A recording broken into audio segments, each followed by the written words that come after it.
এই কাঁঠাল গাছটি আমার নিজের হাতে লাগানো। এই কাঁঠাল গাছটিতে শুধুমাত্র একটি কাঁঠাল ধরেছে। এর আগের বছরও শুধুমাত্র একটি কাঁঠাল ধরেছিল, কিন্তু এর আগের বছরের কাঁঠালটা আমার খাওয়া হয়নি। এই বছর এই গাছের কাঁঠালটা খাওয়ার জন্য পারলাম। আলিফ গাছে উঠে কাঁঠালটা পাড়তেছে এবং নিচ থেকে আলিফকে সাহায্য করছে মারিয়া। ওরা খালা বাগনা মিলেই কাঁঠালটা পাড়ছিল আর আমি পিছন থেকে ক্যামেরায় ছিলাম।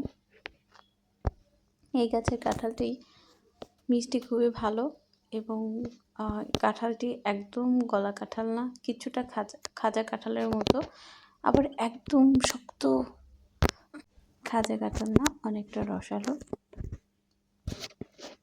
এই কাঁঠালটা 2-1 দিন ঘরে রাখলেই পেকে যাবে। এটা গাছ পাকা না, যেহেতু ঈদের ছুটি খুব তাড়াতাড়ি শেষ হয়ে যাবে, তাই এটা পাকা পর্যন্ত ওয়েট করা সম্ভব না। তাই এটাকে কেটে 2-1 দিন ঘরে রেখে তারপর পাকলে এটা খাবো। এটা খেতে বেশ মজা, যেহেতু এর আগে বাড়ির মানুষ খেয়েছে, তারা বললো যে কাঁঠালটার স্বাদ বেশ ভালো। এই কষগুলো পড়ে গেলেই কাঁঠালটাকে একটা বস্তায় রেখে দিলেই পেকে যাবে।